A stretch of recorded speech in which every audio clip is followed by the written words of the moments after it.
Benitez and Sergeant Juan Macaraig have asked us them to be heard as well on the executive session. But unfortunately, medyo we have to go back to the hearing. So, what's the pleasure of the body with regards to the request of the two PNP personnel? Mr. Chairman. Yes, Congressman Barbers.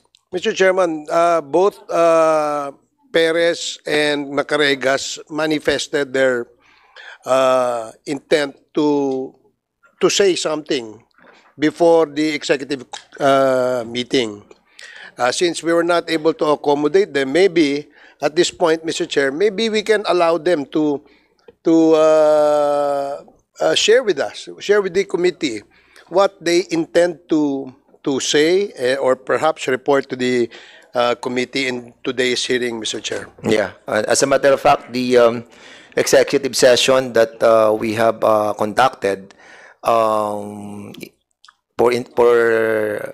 intended purposes of that session was actually a chance that this committee has given to those PNP officers, considering that we have so much evidences and we felt that these people are not really involved on the said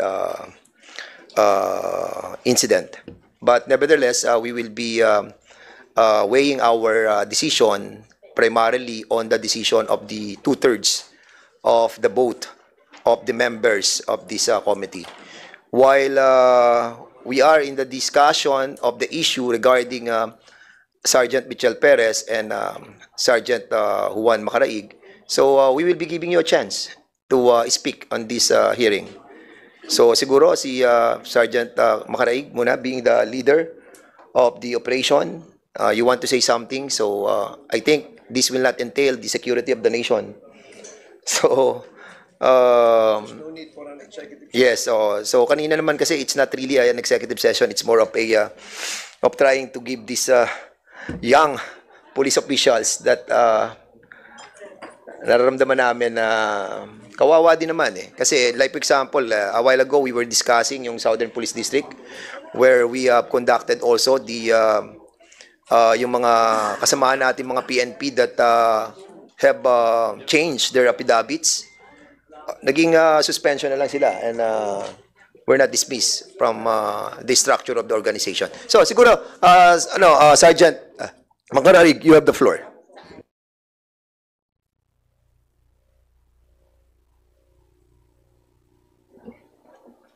Louder, please. Executive session, sir. Pwede, sir. Kasi nga yung kasi inabot na tayo ng almost 1 hour and we have still one more issue to tackle and we are only allowed to stay here until 3:30. So we cannot accommodate the executive session anymore. As a matter of fact, ang dami na nag-aantay dyan. So, Sergeant Macaraig, ikwento mo na lang kung ano yung talaga nalalaman mo.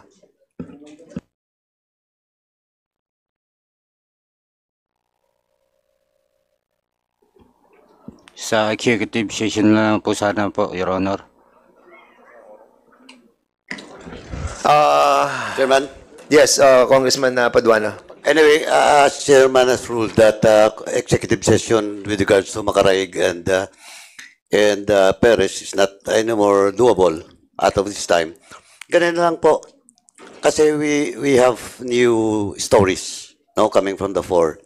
So, eto, immediate lang po. Do you want to have Perez and Macaraig? Do you want to state your story? And with that story, do you want to execute a different affidavit or a new affidavit?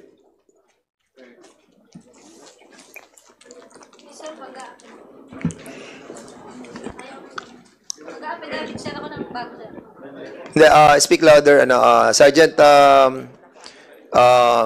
Michi Perez. Go ahead.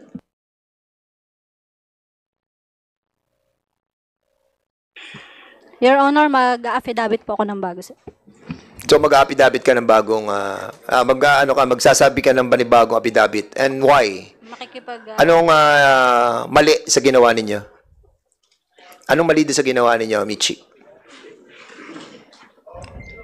Sir, dun sa lapses, sir, namin, sa operation. Ano yung mga lapses? Sa statement, pre-ops, coordination, sir. So in other words, yung pag bigay mo ng pera at yung nakuha mong basura, hindi totoo yun. Kumbaga, pag dalbas mo, nabaribil mo na agad yung tao.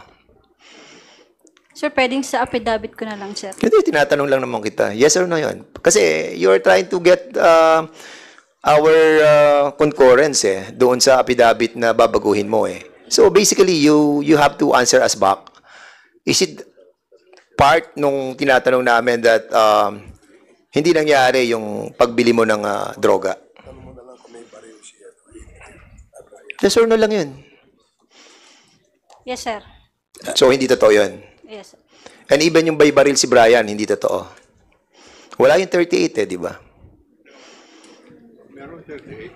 Yes, sir. Okay, yes. And even the car. Oo. So even the car, yung meron talagang red na car. Meron po, sir. Maroon, di ba? Meron na rin. Okay. So in other words, okay. Executive session pa rin ang hinihingi mo, Sergeant Makaraig. Are you going to stick with the executive session or are you going to tell us something? Affidavit na lang po, Your Honor. Affidavit na lang. And why, if I may ask? Meron ba diyang ibang masasabi ka na madadamay ng mga mas mataas sa'yo? Meron bang ganun? Wala naman po siguro, Your Honor. O wala, siguro? Ha? Wala naman po, Your Honor. Hindi ka sigurado? Ano, Sergeant Makaraig? Yes, sir.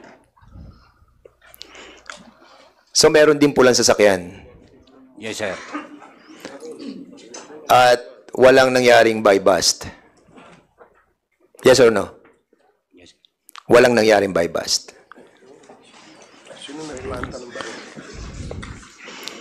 So sino naglagay ng baril doon, yung walang hammer? Sir. Sino naglagay ng baril na walang hammer? Sino nagplanta ng baril? Sino naglagay ng baril doon sa bridge kasama yung shabu? Ikaw o si Michi? Sir. Si Michi. Okay, so members, with this new revelation, I would like to thank the efforts of the members and of course the cooperation of our PNP, the provincial director, regional director, and also the members of the police station. It saddened us lang, nakakalungkot lang that we have to reach this far. But of course, hindi, wala na. Siguro, was also Colonel Lintang, yung Chief of Chairman. Police, no? Para malaman natin kung, kasi meron ka rin affidavit dito, Colonel. Di ba? Yes, Your Honor. So, what do you plan to do? Are you going to stick with your affidavit?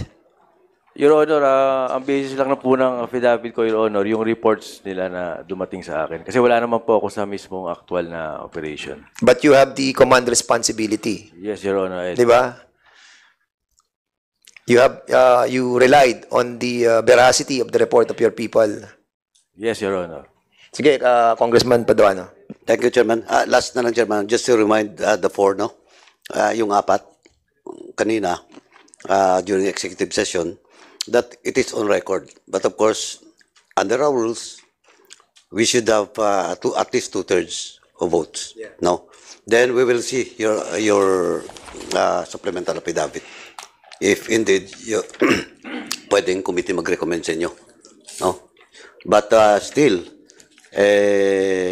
yung story nyo kanina, ayun na rin ang buo na story ni Chairman Acop at saka ni Chairman Dan Fernandez. Kaya we hope, and we'll see the affidavit, no, na execute nyo, and that includes Maraig and Perez, just in case. Now, PD, yun po, yung ano mo, yung IAS mo, will not anymore comply your IAS to submit that initial findings. Tapusin niyo na muna based on the affidavit Yes, sir. nung 4 o 6 sila. Yes, sir. Kasi sa actual 6 lang naman talaga eh. But still, you have to submit the confidential agent. No? Yes, sir. Yes, sir. Kasi pwedeng i-dagdag yan eh. Yes, sir. Yes, No? sir. Yung maging statement ng confidential affidavit. Of course, kay Colonel, of course, your affidavit is based, kamo, on the report that was given to you. Yes, Your Honor. It follows that if the affidavit of the 6 PNP personnel magbabago din yung affidavit mo. Ganun po ba? Yes, sir. Kung ano po yung kakalabasan nung mga statement nila na gagawin. And ikaw yung official eh. Dapat based din sa appreciation mo nung pangyari. Wala kasi ako sa actual... Hindi nga, wala ka nga. Pero, do you think pwede mo gamiting excuse to us? You're a colonel. Di ba? Ang sinasabi ko lang, na may bagong affidavit sila i-execute, then you will also have a new affidavit. Ganon. Yes, Your Honor. Not based on the affidavit of those 6. As per your knowledge, personal knowledge mo, di ba? Dapat? Tama, PD? Tama? Yes, Your PD? Honor. Hindi, ano yan? Happy lang. City Director nga. Ang sabi ng Dati. PD. CD. Okay, thank you, Chairman. Okay. Okay. So before we end, we have... Mr. Chair, pwede sige, go ahead, Congressman Tebes. tanong ko lang kay Makaraig sa kay Perez. Mag-execute kayo ngayon ng bagong affidavit, di ba tama? Makinig ka, Makaraig. Di ba sabi nyo mag-execute kayo ng bagong affidavit? Yes, sir. Dahil meron kayong ginawa ng una. Yes, sir. At narinig ko rin sa sinabi ni Colonel na yung bagong affidavit ninyo na-execute, yun na naman ang susundan ng bago niyang affidavit na gagawin. Ang tanong, tulad ng sinasabi ko kanina, tinatanong ko kanina, hindi masagot. From the beginning, Mr. Chair, yung mga ginawa nilang affidavit ay puro kasinunggalingan. Dahil mag-execute sila ng panibagong affidavit. Ibig sabihin, meron sa kanilang direktor na nagsabi na yung affidavit na ginawa natin nung una ay ito ang gagawin nyo. Ngayon, dahil natataranta na kayo, yung mga direktor nyo kung sino rito, dahil sa pelikula may direktor, may script, babaguhin nyo na. At kanya-kanya kayong gagawa ng sarili nyo na yun ang tama. Kaya ang tatanungin ko ngayon sa inyo, sino ba kahit hindi niyo na sabihin ko sino yung pangalan. Meron ba rito sa harap na ito ang nag-direct sa inyo na ito ang gawin yung affidavit nung una? Dahil nga ang sabi nyo, babaguhin nyo na ngayon ang inyong affidavit. Yun lang sa dalawa. O Perez o Makaraig. Wala po, Your Honor. Wala, bakit ka magbabago ng affidavit kung wala nagsabi sa iyo? Ibig sabihin, from the beginning, mali na yung gagawin sa iyo.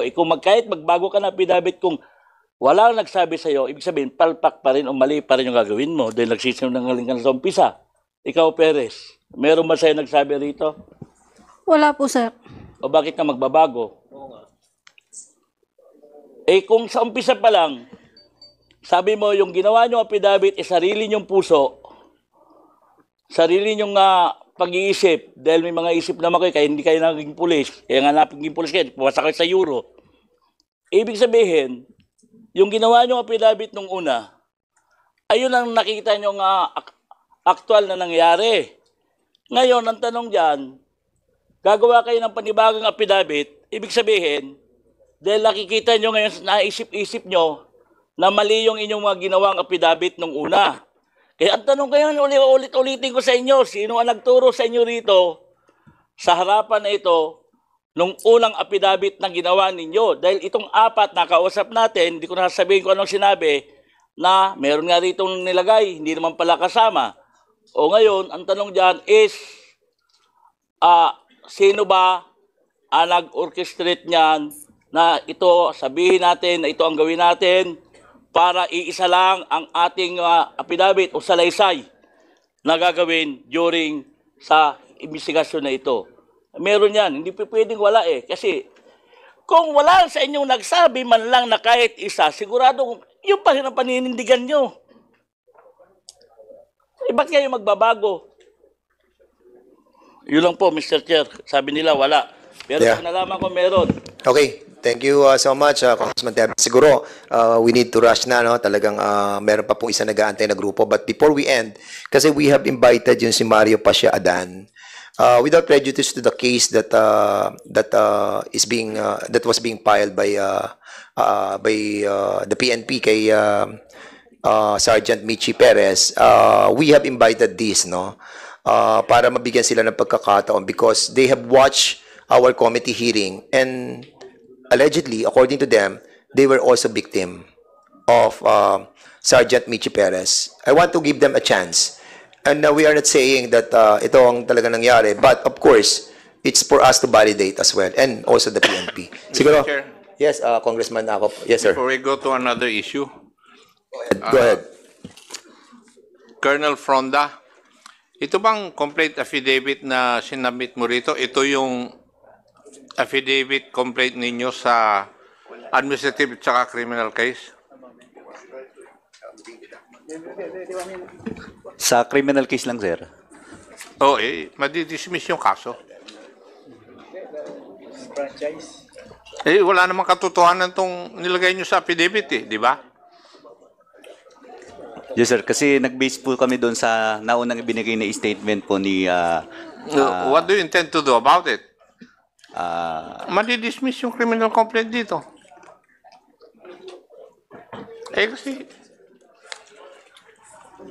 yung inyong mga nilagay dito na kung hindi mag-ugma yung oras from what actually happened. Now, you have listened to the answers to the questions of the members of this committee. Ano ang masasabi mo? Would your affidavit complaint hold water? Sir, since di katatapos lamang po ng executive session, sir, at ayon po sa pag-uusap po kanina, yung mga ebidensya po na-gather na kung saan naman po ay talagang yun ang pinatutunguhan ng totoong nangyari, yun, sir, ang susundin po natin para po tumibay yung kaso laban po dito sa tunay na akusado. Yeah. Kasi, yung nakuha nyo na cartridges ay 6 according to your complaint. Example lang ito. 6, pero 3 putok lang yung nangyari. Saan nanggaling yung 3 cartridges? Sir, if I may, sir, pwede pong sumagot, sir, nito yung mismo pong nag-conduct, sir, ng investigation, which is personnel po ng San Juan MPS, doon po sa area mismo. Ikaw ang pumirma dito sa affidavit, iho Kasama nga, binabasa ko nga kaya nga sabi ko, paano itong Yes, sir. data nilagay mo rito? Based yan, sir. Pinirmahan mo ito. Based yan, sir, doon sa statement, sir, na nauna na Ikaw sinabit po. nag-imbestiga. Dapat alam mo kung ano ang mga basis dito Ikaw naman, iho. Ikaw ang investigador.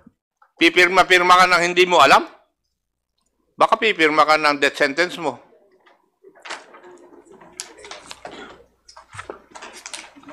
Kita-kita. Magmula pa nung first hearing, 3 putok lang yon. And now you have 6 cartridges. Why? Mr. Chair, kasi ito... Sir. Thank you, Mr. Chair. I just wanted to point out na siguro maski itong affidavit complaint, ibaguhin na nila. Hindi, yun din na sinabi ko kanina eh. Kaya that's the reason why I questioned you eh. Di ba? Doon sa mga affidavit that we were talking about. Kasi alam naman namin yung istorya eh.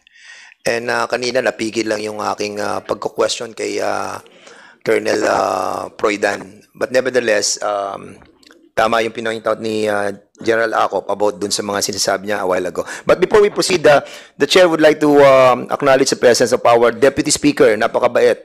At magpapadala ng mga pagkain kasi abutin kami ng gabi. Si Congressman, Deputy Speaker Dong Gonzales. Sir, welcome po sa committee and for the usual support. And siguro pagbigyan na muna natin si Maria Pasha Adan, no?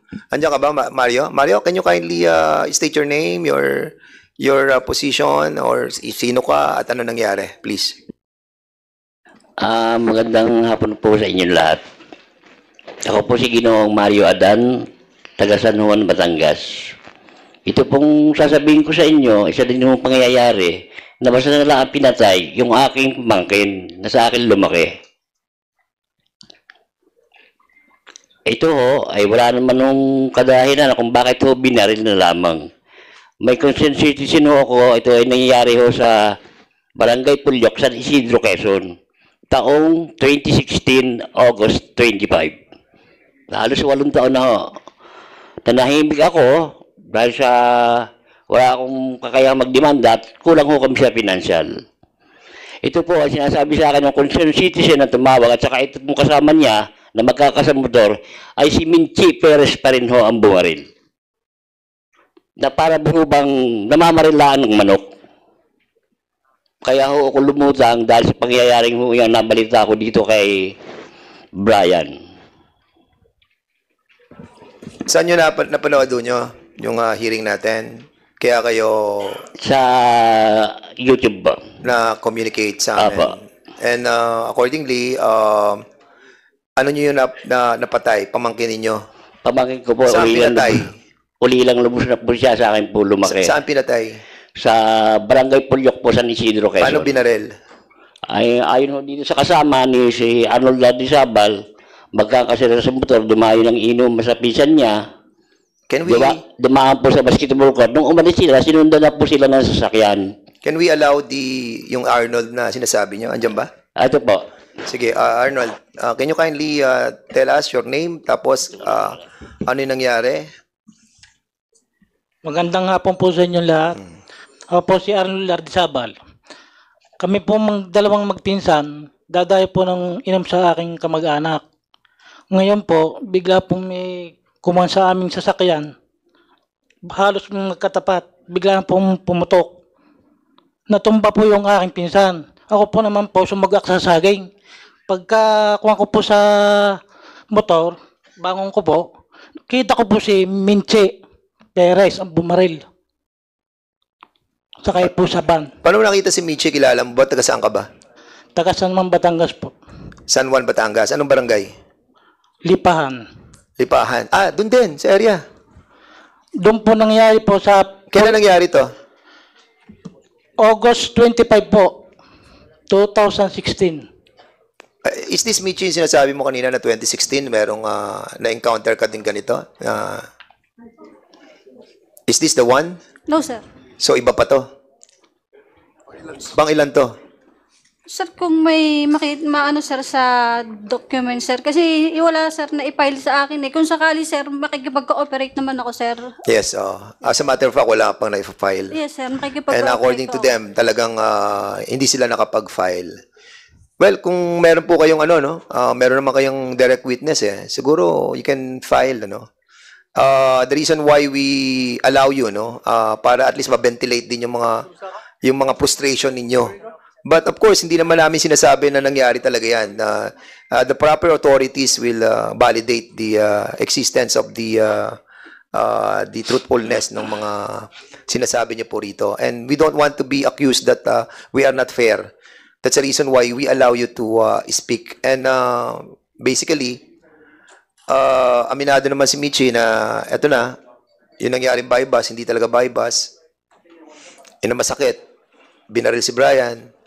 Tapos ito, meron din ganyan na barilan. Mabigat, pero we have to follow the law. And I think the good Congressman from Antipolo would like to say something. Kayo po ba handa pa rin mag-file ng demanda? Kasi pwede pa naman kayong mag-file ng demanda basta't may mga witnesses at saka ebidensya ninyo dahil ang prescriptive period ng murder is 20 years. So, pwede pa kayo mag-file ng kaso. Magpapal po kami ng kaso para lang sa magkaroon ng katarungan ng pagkamatay ng aking pamangkin. Bago ko po napalaki, taon. Ay, Babarilan na lang po ng ganun yan. lumapit po kayo sa pulis at ng doon sa provincial commander ng saan nangyari? Sa Quezon po. O Candelaria. I think the RD of Region 4A will take cognizance of that. Ano po? Kaya ihanda ninyo yung inyong mga testigo, mga ebidensya. Ano po? Sige.